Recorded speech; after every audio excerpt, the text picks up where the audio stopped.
Fala pessoal, graça e paz, tudo bem com vocês? Sejam bem-vindos a mais uma videoaula aqui no canal Gospel Tech 316. Hoje nós iremos dar continuidade ao nosso estudo do livro de Apocalipse, né? Na aula passada aí nós finalizamos o capítulo 1 de Apocalipse, vimos uma introdução do noivo da igreja, né, que é Cristo, Jesus. Vimos aí João dando algumas características do noivo da igreja. E a partir dessa aula de hoje, nós estaremos aí começando a estudar o capítulo 2 de Apocalipse, aonde Jesus vai falar às 7 igrejas da Ásia, né? Então, nessa primeira aula, praticamente nós não vamos dar muita ênfase, não vamos ver muitos detalhes a respeito dos versículos. Nós vamos mais ver assim a respeito do que Jesus fala para as igrejas de um modo geral, né? Como ele está em ação no meio da igreja, de que maneira que ele corrige a igreja, de que maneira que ele incentiva a igreja a continuar. E na próxima aula, que será a aula número 9, aí sim, nós iremos adentrar aos versículos do capítulo 2 e 3 de Apocalipse, ok? Bom, essa semana a aula não saiu na segunda-feira, né? Eu tive, eu tive alguns afazeres no final de semana, não consegui gravar a aula, mas hoje é quinta, né? Então vai ao ar provavelmente até o período da tarde, ok, pessoal? Peço desculpas aí. Bom, vamos estar orando e dando início a essa nossa aula de hoje, ok?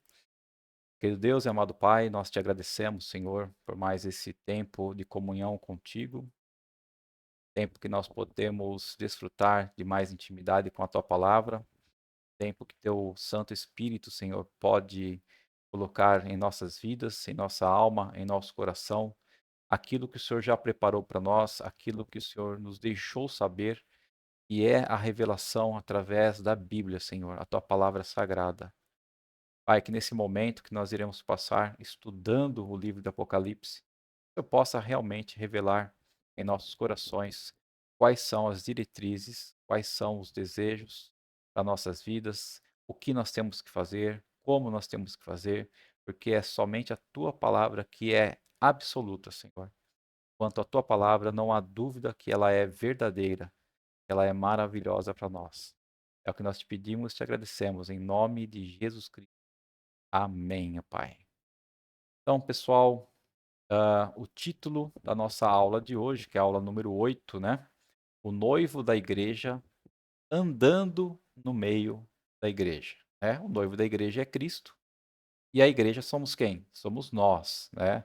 Cada um de nós que crê no Evangelho, cada um de nós que crê na palavra do Senhor, cada um de nós que temos fé em Jesus Cristo, somos a igreja.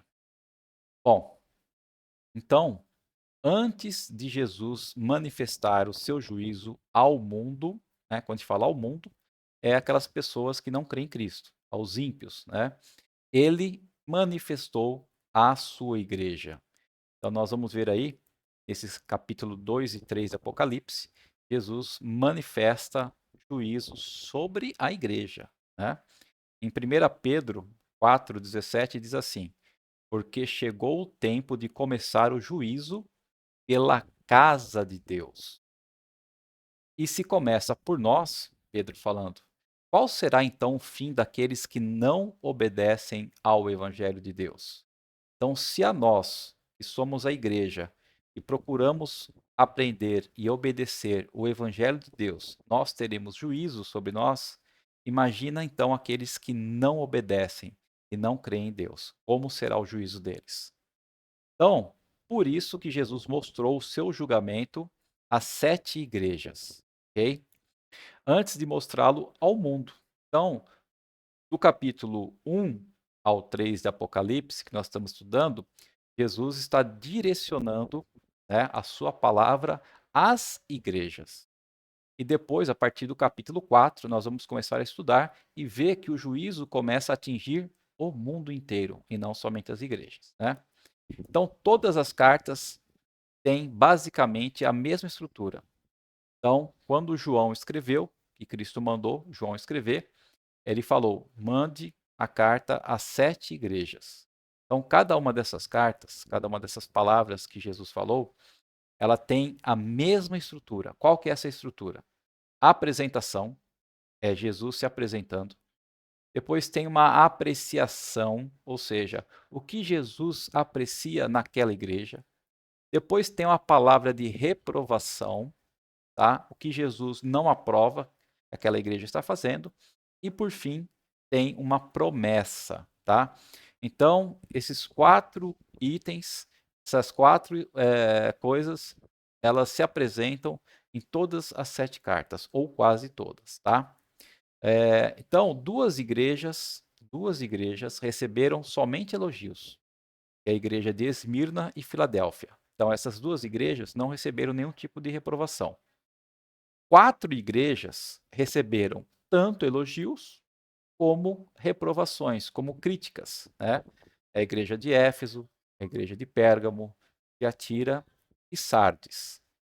E uma única igreja, que é a igreja de Laodiceia, recebeu somente crítica, tá? Ela não recebeu nenhum elogio.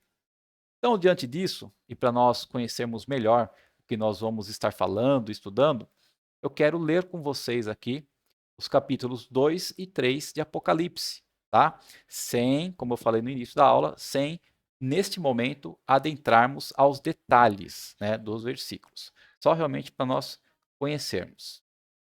Então, Apocalipse 2 começa assim. Carta à igreja em Éfeso. Então, a primeira igreja, Éfeso. Ao anjo da igreja em Éfeso, escreva: essas coisas diz aquele que conserva na mão direita as 7 estrelas e que anda no meio dos 7 candelabros de ouro.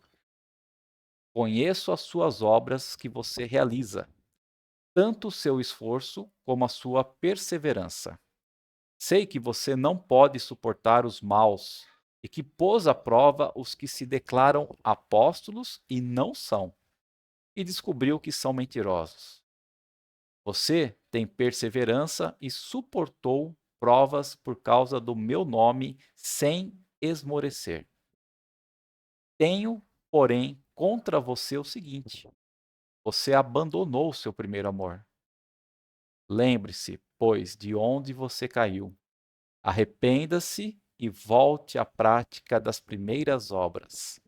Se você não se arrepender, virei até você e tirarei o seu candelabro do lugar dele.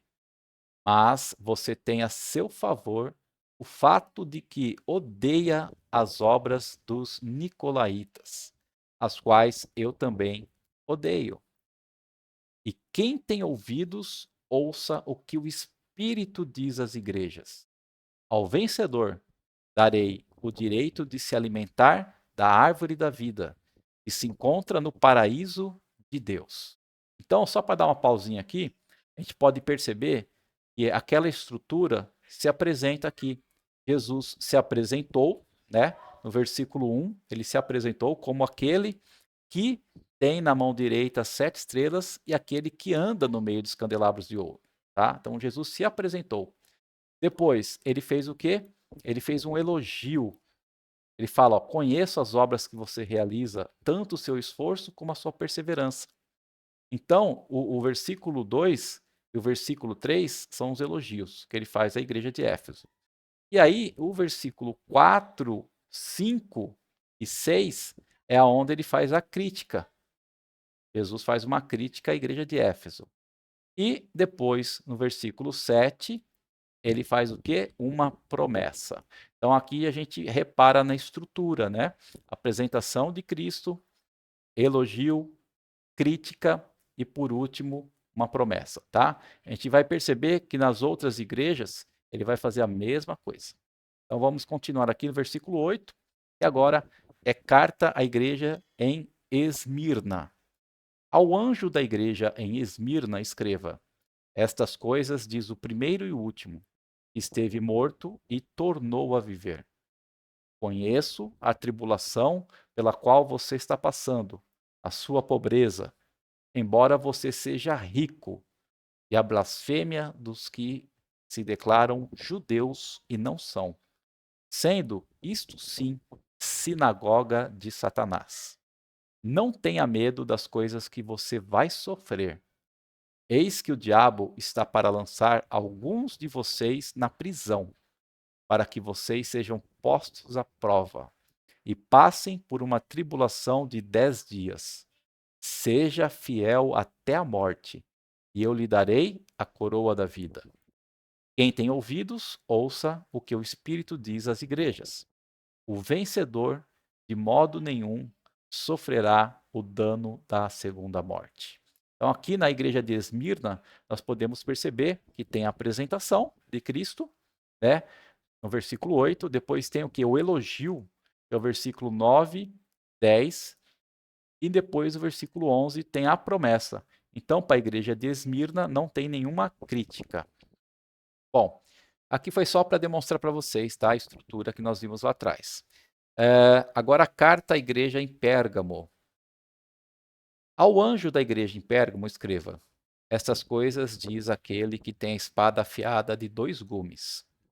Conheço o lugar onde você mora e é o lugar onde está o trono de Satanás.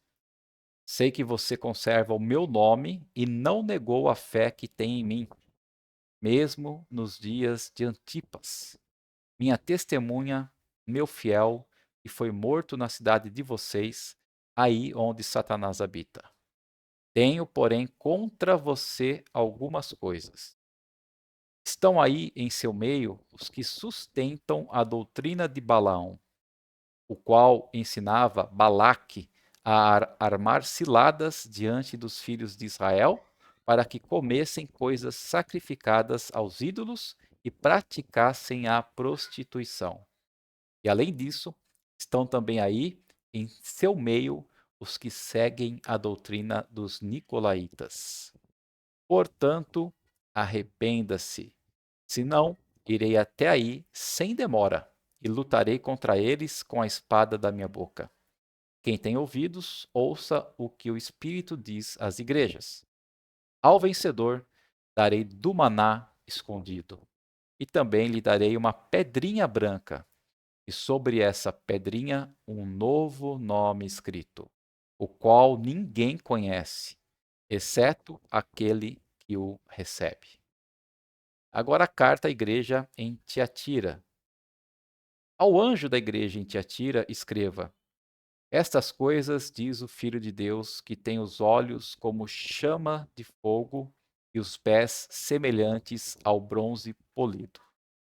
Conheço as obras que você realiza, o seu amor, a sua fé, o seu serviço, a sua perseverança e as suas últimas obras, mais numerosas do que as primeiras. Tenho, porém, contra você o fato de você tolerar que essa mulher, Jezabel, que se declara profetisa, não somente ensine, mas ainda seduza os meus servos a praticar a prostituição e a comer coisas sacrificadas aos ídolos. Dei-lhe tempo para que se arrependesse, porém ela não quer se arrepender da sua imoralidade.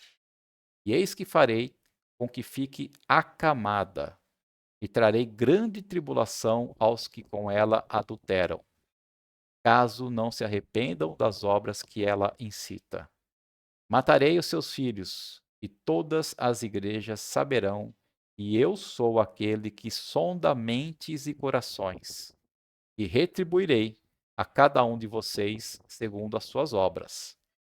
Digo, porém, aos demais de Tiatira, a todos aqueles que não seguem essa doutrina e que não conheceram, como eles dizem, as coisas profundas de Satanás. Não porei outra carga sobre vocês.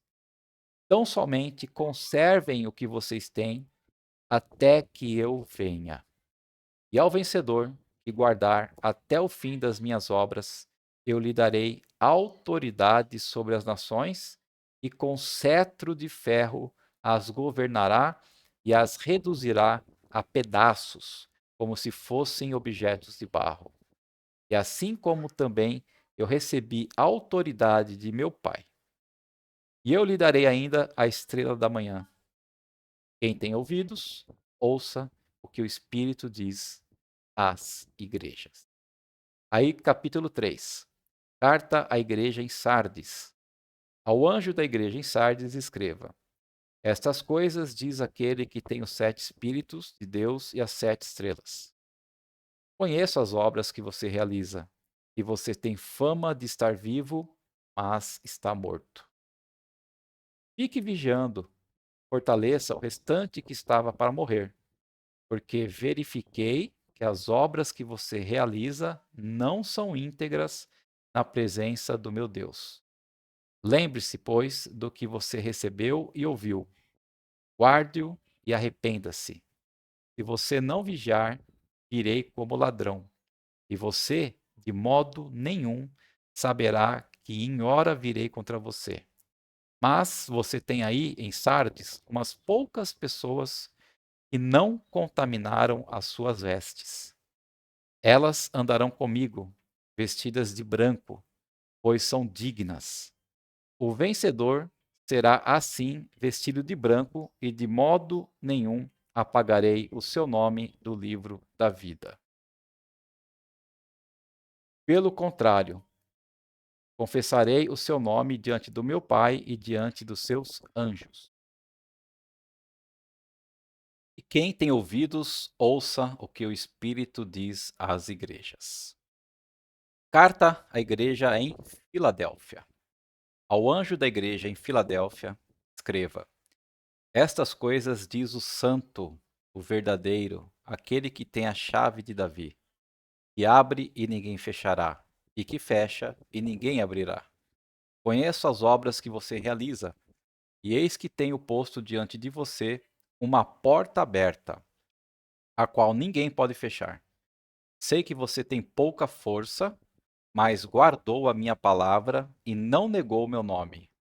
E eis o que farei com alguns dos que são da sinagoga de Satanás. Desses que se declaram judeus e não são, mas mentem.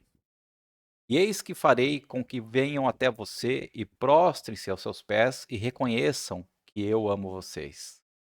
Você guardou a palavra da minha perseverança, e por isso também eu o guardarei da hora da provação, que há de vir sobre o mundo inteiro, para pôr à prova os que habitam sobre a terra. Venho sem demora. Conserve o que você tem, para que ninguém tome a sua coroa.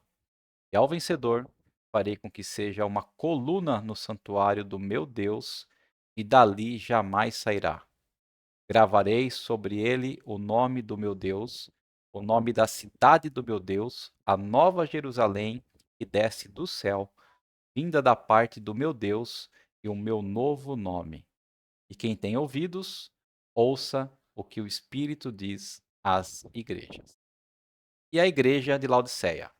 Ao anjo da igreja em Laodiceia, escreva: Estas coisas diz o Amém, a testemunha fiel e verdadeira, o princípio da criação de Deus. Conheço as obras que você realiza, e você não é nem frio e nem quente. Quem me dera você fosse frio ou quente. Assim, porque você é morno e não é nem quente nem frio, estou a ponto de vomitá-lo da minha boca. Você diz: Sou rico, estou bem de vida e não preciso de nada. Mas você não sabe que é infeliz, sim, miserável, pobre, cego e nu. Aconselho que você compre de mim ouro refinado pelo fogo, para que você seja de fato rico. Compre vestes brancas para se vestir, a fim de que a vergonha da sua nudez não fique evidente, e colírio para ungir os olhos, a fim de que você possa ver. Eu repreendo e disciplino aqueles que amo. Portanto, seja zeloso e arrependa-se. E eis que estou à porta e bato. Se alguém ouvir a minha voz e abrir a porta, entrarei em sua casa e cearei com ele e ele comigo. Ao vencedor, darei o direito de sentar-se comigo no meu trono. E assim como também eu venci e me sentei com o meu Pai no seu trono. Quem tem ouvidos, ouça o que o Espírito diz às igrejas. Bom, pessoal, então, depois de ler esses versículos, agora nós vamos ver 3 pontos aqui, tá? Cristo é conhecido na e através da igreja. Depois, Cristo está no meio da sua igreja em ação e como remédio para seus males. E por último, dentro da mesma igreja há pessoas fiéis e infiéis.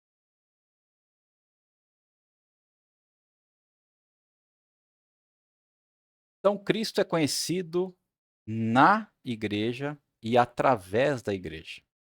Então, João, antes de ver Cristo, ele viu o quê? Ele viu 7 candeeiros, né? 7 candeeiros representam o quê? As 7 igrejas. A plenitude da igreja na terra. E só depois viu o Cristo glorificado na igreja. Então, quando a gente fala, a gente vai aprender aqui no livro de Apocalipse, que é um livro muito simbólico, que o número 7 representa o número da plenitude. Então, por que que Jesus Cristo mandou João escrever para 7 igrejas? Não é só porque existiam 7 igrejas, ou somente porque aquelas 7 igrejas eram as especiais, mas para representar aquelas 7 igrejas representando a plenitude, todas as outras igrejas, tá? Então ele viu primeiro as igrejas e só depois viu o Cristo glorificado, né? Como nós vimos na aula passada. Então, William Hendricks diz que essas 7 igrejas representam a igreja inteira através de toda esta dispensação. Lembre-se, quando a gente fala em dispensação, essa dispensação que nós estamos vivendo é o quê? É do nascimento de Jesus, né? Da crucificação de Jesus Cristo, sua ressurreição, até a segunda volta de Jesus, tá? Então nós estamos vivendo essa dispensação. Jesus Cristo está no meio da sua igreja. Ninguém verá Cristo da glória fora da igreja. A salvação é por meio de Jesus, mas ninguém poderá ser salvo sem fazer parte da igreja, que é a noiva do Cordeiro. Então nós aprendemos também que a noiva do Cordeiro é a igreja, tá? Então, se você não fizer parte da igreja, você não é a noiva do Cordeiro. E se não for a noiva do Cordeiro, Jesus não virá te buscar. Bom, Cristo valoriza tanto a sua igreja, a sua noiva, e ele se dá a conhecer no meio dela e não a parte dela.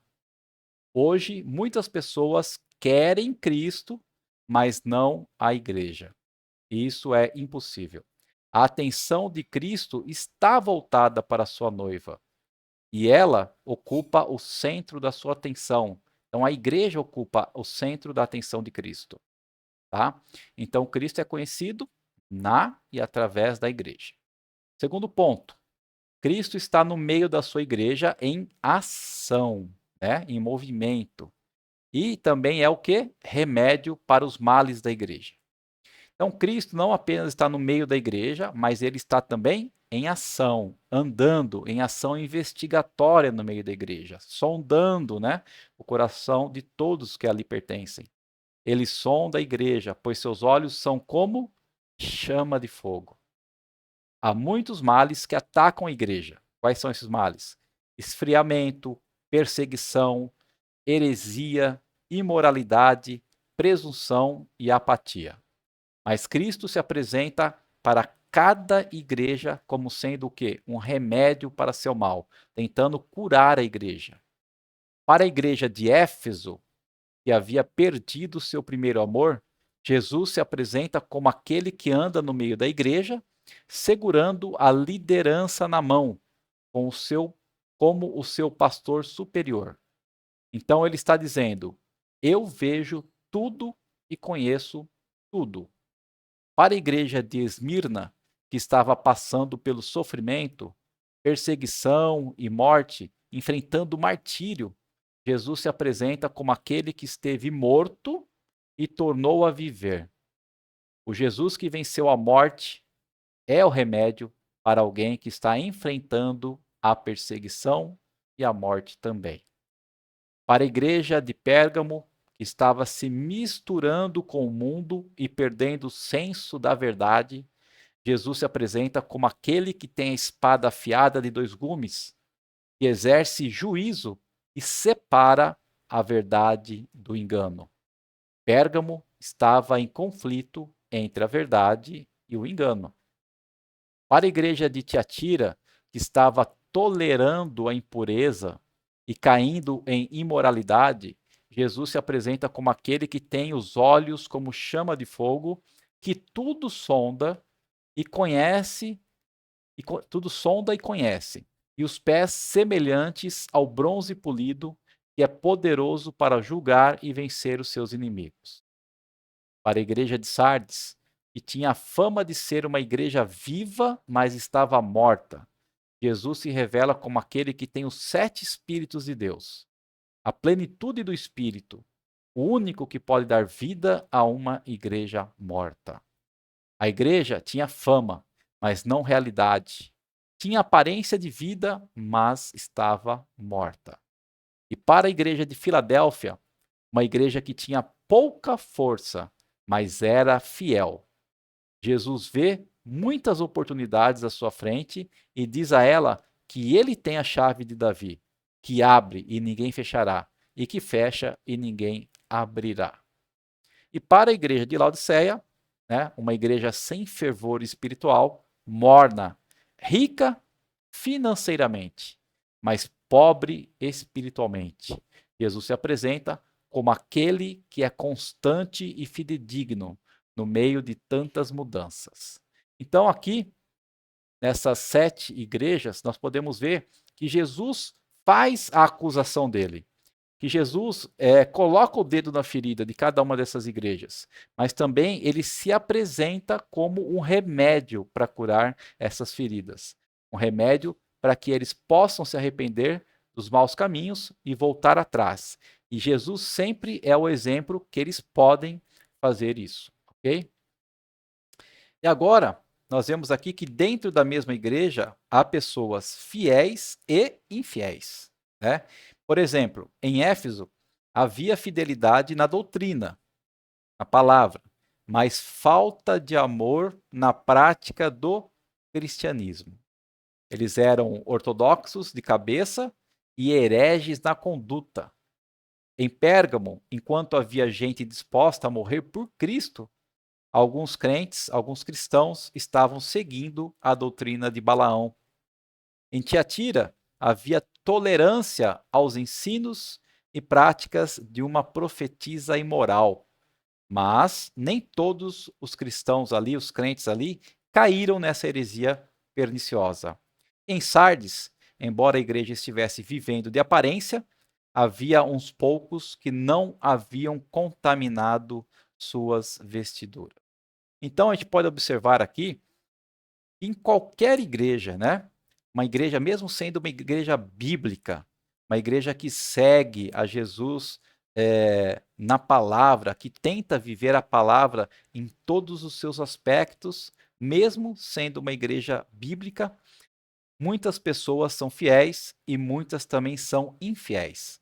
Então nós sempre acharemos dentro de cada igreja, de cada denominação, cada placa, seja ela qual for, pessoas realmente fiéis, que estão ali por amor a Cristo, e pessoas que estão ali só para atrapalhar, pessoas que são infiéis, né?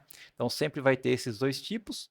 E o mais importante é que Jesus conhece o nosso coração, e ele conhece nossas vidas, conhece quem são os fiéis e quem são os infiéis, tá? A igreja nem sempre é aquilo que aparenta ser. Então, Jesus conhece a igreja de forma profunda, né? Ele conhece os corações de cada pessoa.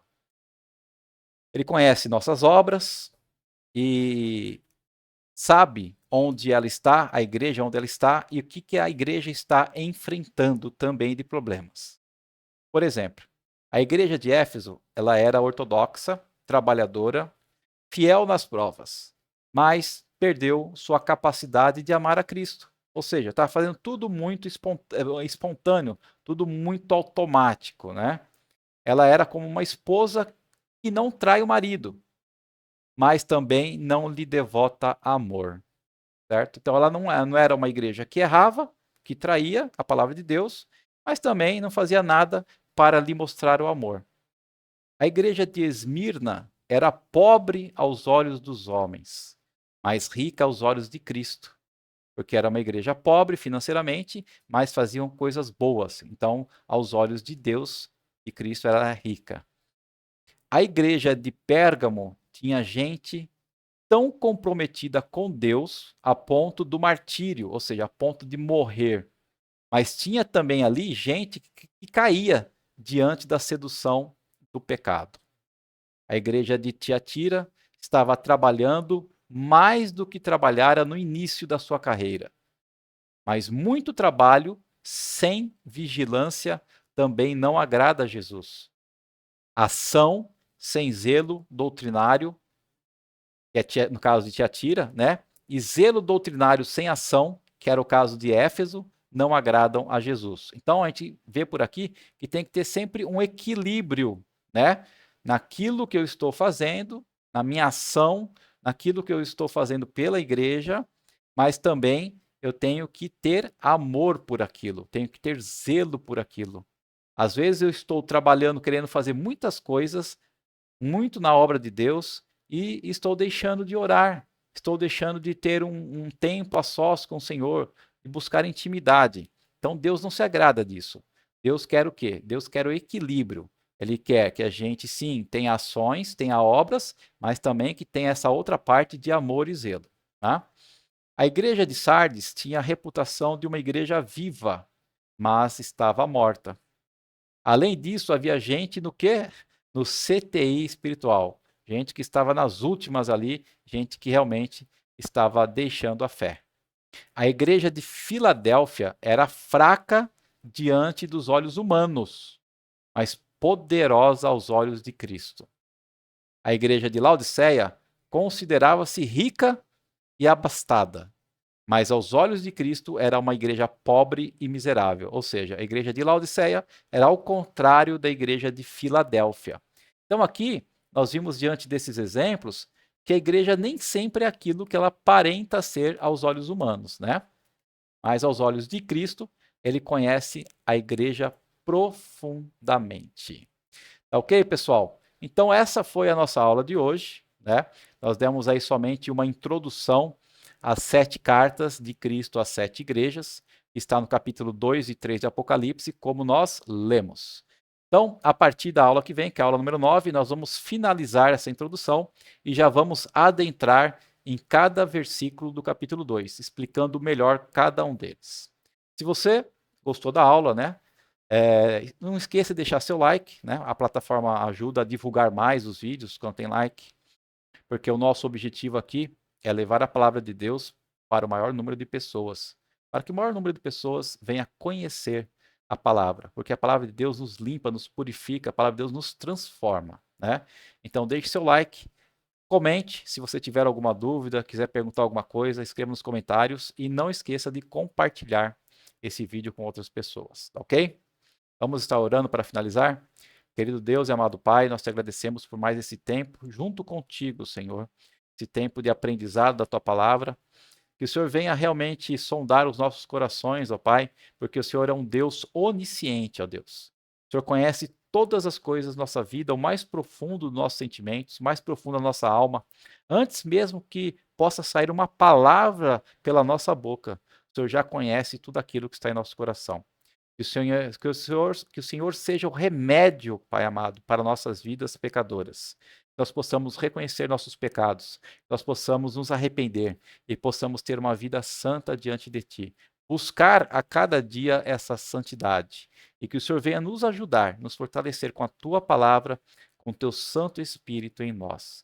Que o Senhor abençoe essa nosso restante de semana, que o Senhor nos proteja, nos guarde, Senhor, ilumine nossos caminhos e nos livre de todo mal.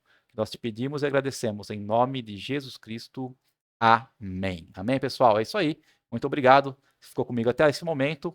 Um grande abraço a todos e até a semana que vem, se assim o Senhor nos permitir.